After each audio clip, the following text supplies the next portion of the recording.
And I want to welcome everyone to the P.A.S. report. This is your host, Nick Giordano. I'm glad you could join me. I got a fantastic guest coming up. Before I bring on the guest, make sure that you follow and subscribe to the podcast so you never miss an episode. Also, if you find the episode informative, please leave the P.A.S. report a 5-star rating. Take 30 seconds to write a review and share it with your family and friends. With that out of the way, I want to welcome today's guest. I have Dr. Owen Strachan to the P.A.S. report. He's the author of a fantastic new book, The War on Men, Why Society Hates Them and Why We Need Them.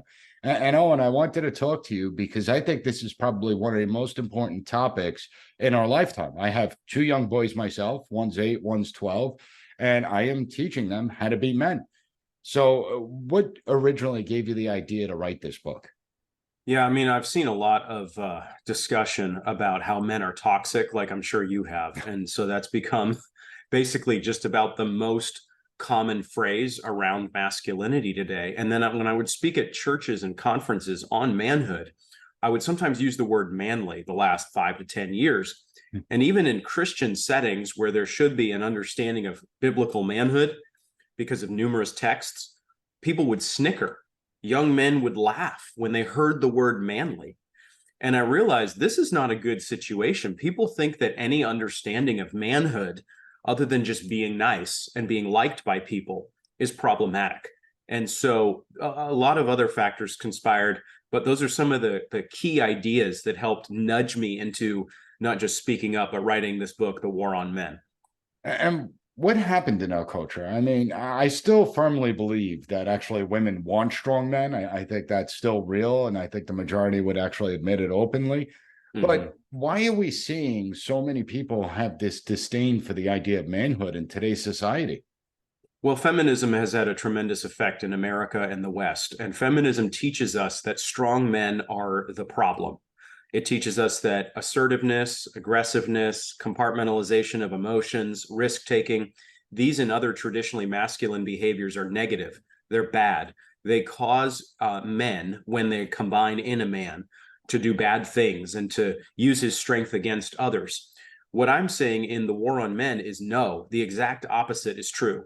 Strong men are the solution.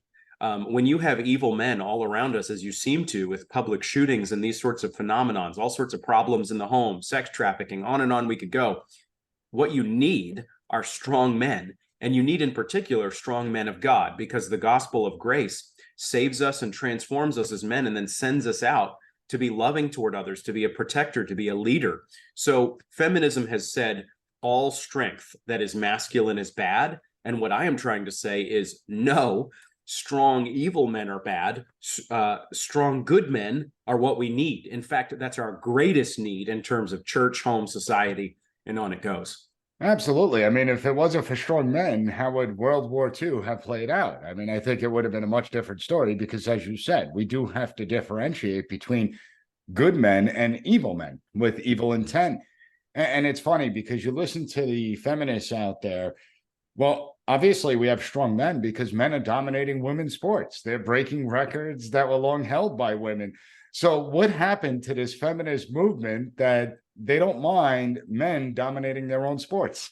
It's a great example, Joe. I mean, you fundamentally got this crazy situation now where if you're a feminist in 2023, you're supposed to be for transgender identity. And as you said, rightly, what that seems to end up meaning is that men now come into the locker room and bathroom of women. Men win beauty pageants. Men win sporting contests. Men take just about everything they can from women, and it's called good. And we just have to say this is absolute hot nonsense. This is not real. We're living in unreality today, and it's being sold to all of us. And so I think a lot of women probably are waking up and are going to wake up. Sadly, though, our culture makes you pay such a strong price for speaking against dominant ideology, woke ideology. I've written another book called Christianity and Wokeness, where I talk about a lot of this stuff in different forms. If you speak against wokeness, if you speak against paganism, if you speak against feminism, you better buckle up because you're going to pay the price. So we've got to know that. And what we've got to be as men is willing to pay the price, fearless, and we've got to lead out in challenging these ideas. As a Christian, I want to speak truth and love, Ephesians 4:15. So I don't just want to say, you know, feminists, they have terrible ideas. What I want to do is say, you may be trapped in false systems and bad ideas, I love you. I want your good. I want you to come over here to the truth. Well, and there still are the old school feminists that actually believe that, yes, women were treated differently. If you go, back several decades, women were treated differently. They didn't have the right to vote. And they took the battle and they won the rights that they should have had all along. Now the movement has gone so far adrift. Like, I couldn't even imagine what it's like dating in this day and age and the questions you have to ask just to make sure that you're, talking to a female. It really is bizarre times. Yeah. And yet we see it being pushed down our throats. We see it in the education system. We see it in the corporate world. We're seeing it through government policy. And it's overwhelming. I mean, there's so many people that I speak to where they disagree with this stuff, but they don't know where to start. They don't know how to push back. And it seems like you turn on Nickelodeon or Disney or any station, it's being shoved down your throat. So what could ordinary people do? Ordinary people just have to speak up en masse. There's no other plan. There's no other program forward but to tell the truth. The only thing that is going to put your feet on solid ground is to believe the truth and tell the truth. There's nothing else to do. And there's no way to get around this without paying a price. We just have to recognize that we've come to this unique cultural moment in the West in 2023, when standing for what is basically true, standing for reality, is the worst thing you could stand for. And we've got to say, well, people around me may hate me for saying that men should not enter the women's locker room or restroom, but I am willing to pay that price on behalf of girls. I am going to defend women. I am going to defend children. I'm going to defend girls. I'm going to speak up at my workplace when LGBTQ propaganda is forced on me, and I'm told that I have to go to this meeting or this pride ceremony or something like that. I'm not going. It doesn't mean that you can't still be a really good employee or even leader in your workplace, but I just think it's a time for standing. It's not a time for giving. It's not a time for yielding. It's a time when, if we will stand, there will be major pushback. And you see this in the public square. You see it with Target. You see it with Bud Light. You see it with Loudoun County, Virginia, with critical race theory. When people stand up, stuff happens, stuff changes. Bullies aren't typically that strong. They project strength. But when you stand up against a bully, they might make you pay in some cases, but a lot of bullies actually will yield. They'll fold on the spot. And so we've got to recognize that the truth is much stronger than we think it is. And if we'll just stand up for it and speak it, good is going to happen, at least in some cases. Well, and I think you just touched on a really important point, because when we look at the idea of truth, I mean, I would think that probably 80% of the American public, regardless of Democrat or Republican, I would say they would agree with me that children shouldn't be subjected to drag shows. Adult men dressed in women's clothing, scantily clad, running around, dancing in sexual positions. Like, it's just common sense. It's not a Republican or Democrat thing. But what you brought up is this idea of truth.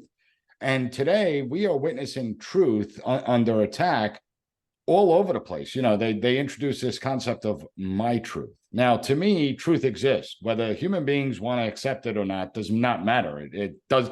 Human acceptance doesn't give it its binding force of validity. Truth is going to be there. But you see them targeting this concept of truth. Why? Because if you destabilize truth, you destabilize everything. If you destabilize truth, the rest, excuse me, is just power games. And that's what the left wants. The left wants this to devolve into power games. And so what we have to recognize is that when we stand on the truth, we may seem weak, but we're actually very strong. That's the position that is strongest. That's the position that is going to so-called put us on the right side of history. But again, when there are all these cultural forces arrayed against us and amassed against us, that's a show of force. That's an intimidation tactic. But one man on the side of truth is stronger than a mob against it. May not seem that way for the moment. There may even be a price to pay for that man standing against falsehood.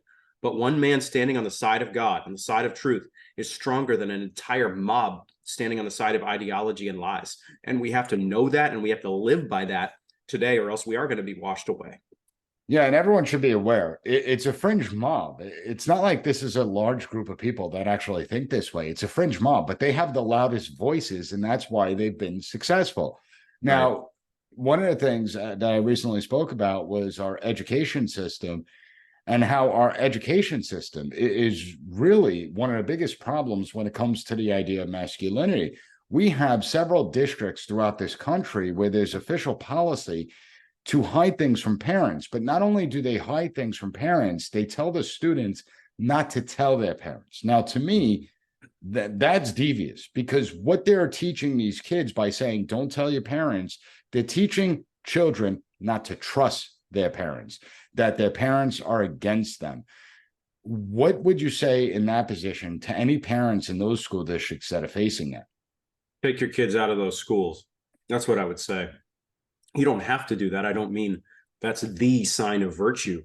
But if your kids are going to be indoctrinated by somebody and you have no idea what they're teaching, and under the rubric of social emotional learning, there's all this doubt being sown in your 8-year-old's mind about whether you actually love your child. Life is too short for that child to sit under that nonsense, under that garbage. So I would say it's a great time in 2023 for fathers and mothers to take ownership of their kids' education.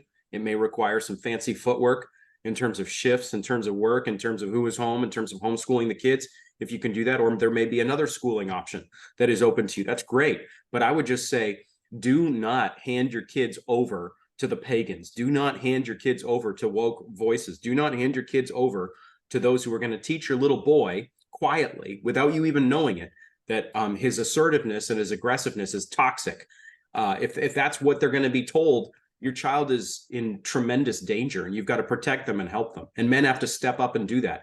It shouldn't be mom who is paying attention at the school setting. It should be dad who is taking ownership of this, and dad who is leading the family. Of course, he's going to get wisdom from his wife, and he's going to seek her counsel as well, because the woman is made the helper of her husband. We know that from Genesis 2. But fundamentally, a man is called to be the head of his home, and a lot of fathers here are not plugged in. It's like when you go to Applebee's or Chili's or something like that, Chipotle, and you see these men on their phones, and the wife is juggling 2 to 5 kids and trying to keep them entertained and talk to them and talk through the day at dinner and that sort of thing. And dad is just tuned out. Dad might as well be in the Caribbean, 1,000 miles away. And what we need today are strong men who are plugged in, and strong men who lead in their family. That's what I talk about in this book, The War on Men. We have to wait first, before we even talk about the public program. We men just have to wake up. We got to come back. We got to put the phone away. We got to pay attention. We got to talk to our kids. We got to engage them. We got to love them and shepherd them. Yeah, especially when you consider, I mean, you look at the education system, we're at the lowest proficiency levels that we've ever seen. They're not really educating kids, but they're inundating them, brainwashing them with this messaging. Yeah. But a big part of the problem is that they've been successful with the war against the family, right? I mean, you know, if you look at the Black population, over 70% fatherless homes. If you look at the white and Hispanic population, you have seen these numbers tick up. 50% are now from fatherless homes, and this number is only increasing. So the left's attack on the family has played a real role in men not doing their duties, correct? Oh, totally. I mean, when you look back at Karl Marx 150 years ago in his Communist Manifesto, what Marx hated even more, what Marx hated even more than capitalism was the natural family. And he wanted to abolish fatherhood and abolish motherhood. And so you recognize that modern day Marxism has the same goal. Modern day Marxists want to tear down the family, and they want to tear down men as a consequence of that. Yeah, and you look at some of the organizations that exist. It was in their, Black Lives Matter, for instance, had in their own mission statement to destroy the patriarchy, to destroy the idea of the nuclear family, and to say that the community actually owns the children. And that's Orwellian, authoritarian in its own way. But as far as our society as a whole, when you look at the education system, just being honest, the vast majority of students are going to go through the public education system. If I say homeschool or send them to private school all day long, some will do that, but the vast majority are going to go through the public education system. So isn't it more that if we don't fix that, it doesn't matter the education my kids get or someone that homeschools may get, it's going to impact the totality of our society going forward, correct? It is, but just good luck reforming public schools. I mean, it's a noble thing to try, but I would really look at that context and I would see it basically overrun by leftism. I think Dewey's progressive philosophy has captured a lot of public schools, not every public school, of course, to be sure, but I would just say, to whatever extent a father or mother can consider alternative options, it's a great time to do that. If you need to go through with public school, if you just can't hack it otherwise, then again, the call on you is to be really plugged in with what your child is actually learning. You cannot just assume that this is the public school of 80 years ago in America, and Americana is just going to flow out of these places. It's not. It's not. And so what you got to do is you got to recognize, as you talked about, BLM, for example, Black Lives Matter, that represents the vanguard of the voices shaping the American educational establishment. And so teachers nowadays aren't there in their own mind in a lot of cases to teach your kids arithmetic. If they are, they're teaching them new math, where 2 + 2 = 5. So this is a new day. This is a new order. And these people, tragically and horrifyingly, think that they are doing something good and training your kid to be just like them. They're training your kid in their image.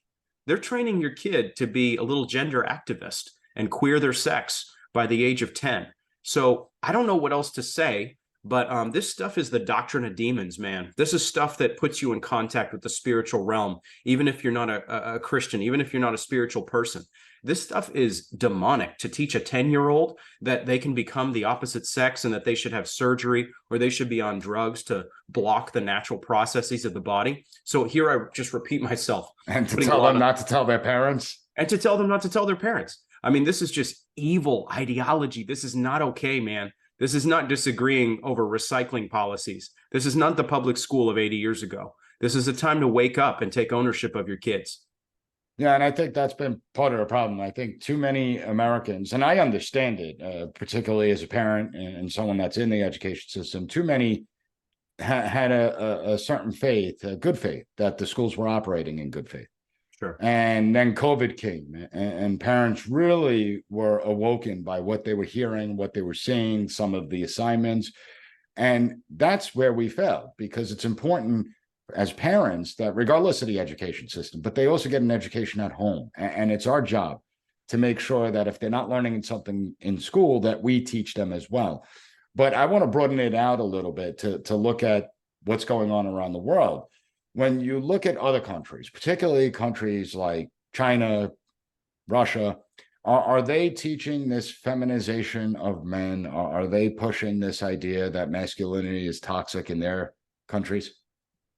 No, they're putting out videos in Russia's case of men training alongside bears, bare-chested in the winter. So you got to recognize, I mean, we're weakening ourselves voluntarily. We're doing this to ourselves, and this is putting ourselves and everyone else at risk, because if you embrace the idea that strong men are the problem, you are not ridding the world of evil men. This is a terrible lie that is being sold to us, that if all men will just confess their privilege and step back and not be toxic, then the world will magically heal itself.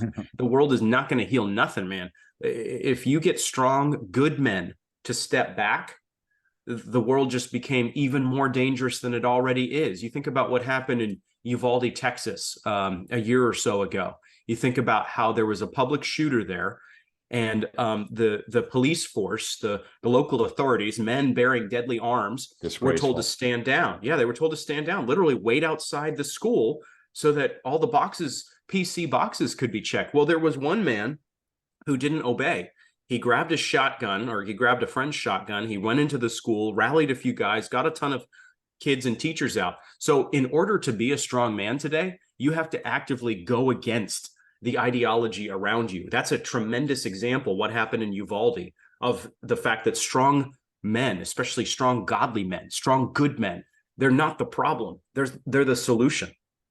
Yeah, and when we look at it, you have China right now that actually banned, they call them sissy laws, that they're actually pushing masculinity and the importance of masculinity on their society. And it's important to note that just because you talk about strong men, women play an enormous role in this. I mean, and women are pivotal into the success of any nation. And so can you explain that to the audience, that women exist to help empower and benefit society as a whole?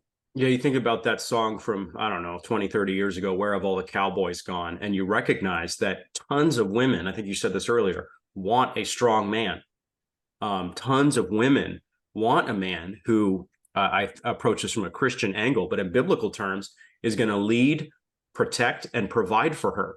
There are, of course, plenty of feminists out there that don't want those things, so let that be said. But there are a ton of American women, for example, who want a man who will take ownership of his home, who want a man who is both tender toward her, but tough as well, who want a man who will gather the children and take them to church, who want a man who is going to build a vocation and work hard, who want a man who, shepherds his sons and tells them he loves them and protects his little girls and pulls them close.